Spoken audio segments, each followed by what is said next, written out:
Hey kids, Flexing Teacher Weber here. We are starting a new unit, and to start that new unit, we are doing a little investigation. We're going to be investigating right triangles, and we're actually going to be relating them to square numbers. So what we need to do first, though, is talk about what a right triangle is. I have a picture of a right triangle here. Now, a right triangle is a triangle that has a right angle or a 90-degree angle.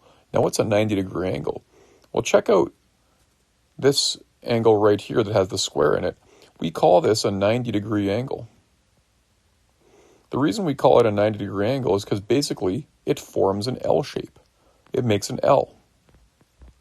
Now, 90-degree angles are really important in construction because when you build objects, you want your walls and your corners to have 90-degree angles so that it creates stability and it just looks good. So 90-degree angles are really important in construction. Now, attached to this 90-degree angle, each side of the triangle, this side right here and this side right here, we call legs. So that's a leg, and that's a leg. So those are the sides right beside the 90-degree angle. And then the side opposite the 90-degree angle, so the side opposite, which is the longest side of the right triangle, it's got a special name. We call that the hypotenuse.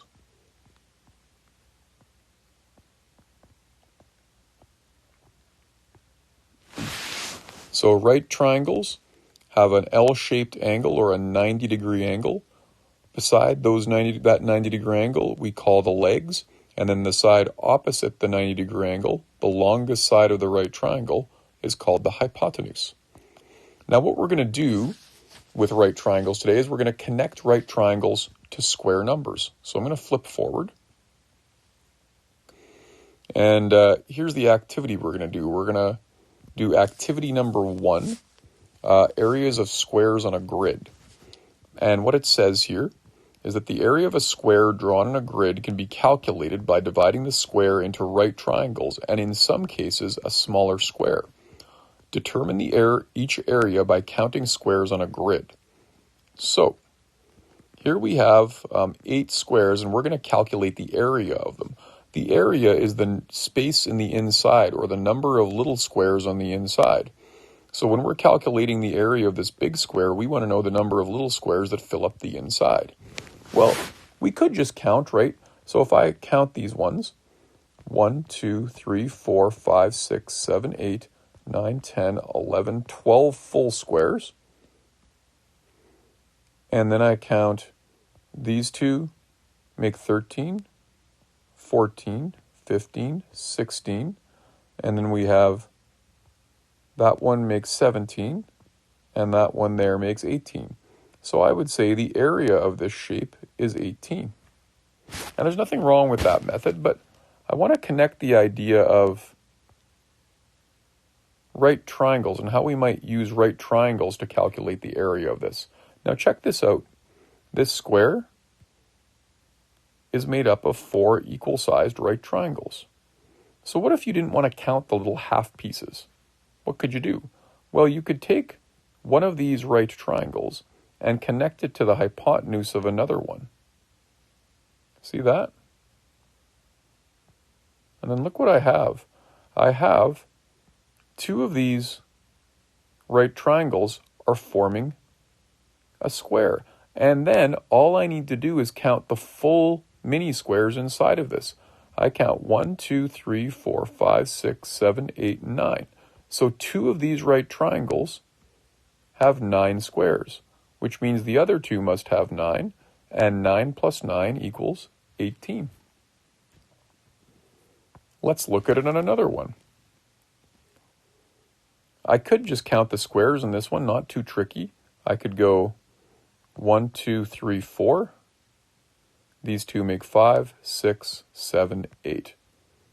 Pretty easy. The area of this square is 8. It's not a very good 8, is it? There we go. But let's look at the idea of counting it by using right triangles. So check this out. There's 4 right triangles in that square.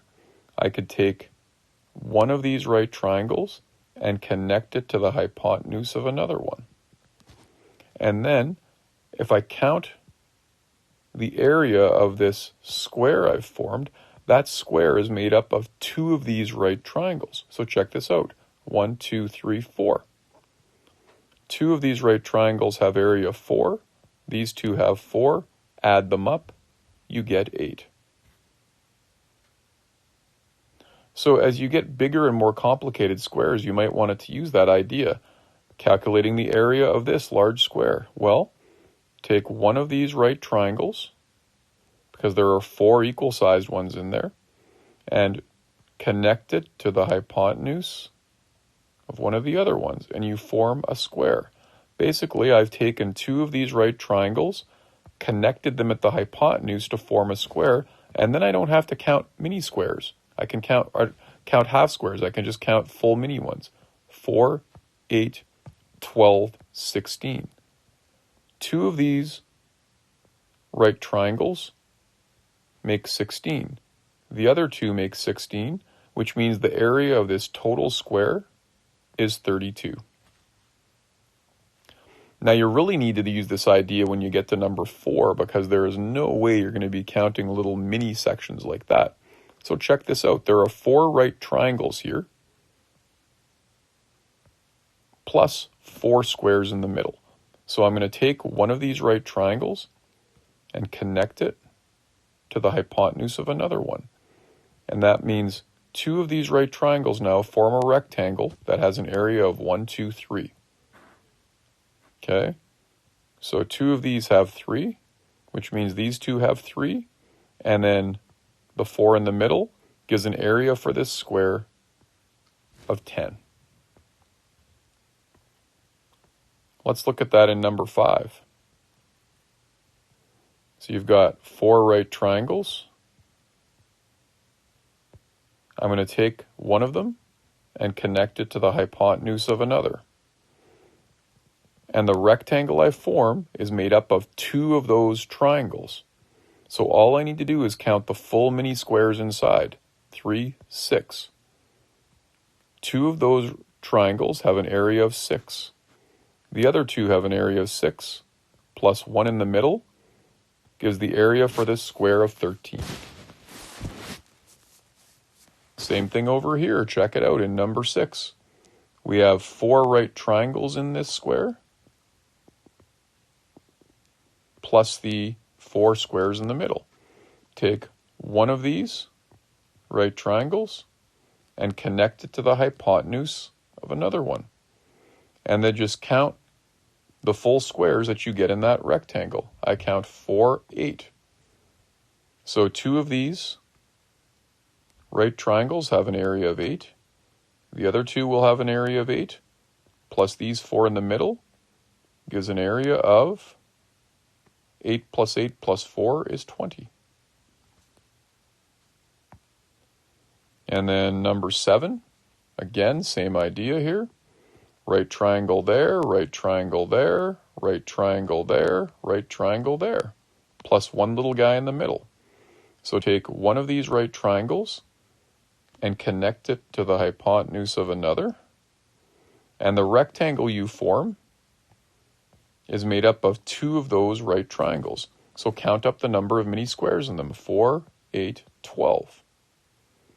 2 of those right triangles have area of 12. The other 2 have area of 12, plus the one in the middle makes the total area of that square as 25. And then the last one, you can see once again, we have 4 squares in the middle and 4 equal-sized right triangles. I'm going to take this one and connect it to the hypotenuse of another one, and the rectangle I form will count as 2 of the right triangles from my square. 5, 10, 15. 2 of these right triangles have area 15. The other 2 have 15, plus these 4 in the middle gives the total area for that square of 34. So that's how we can use right triangles to count up the area of squares. We're going to use this same idea in the next video to hopefully discover some big idea in math. That's all for now. Flexing Teacher Weber, out.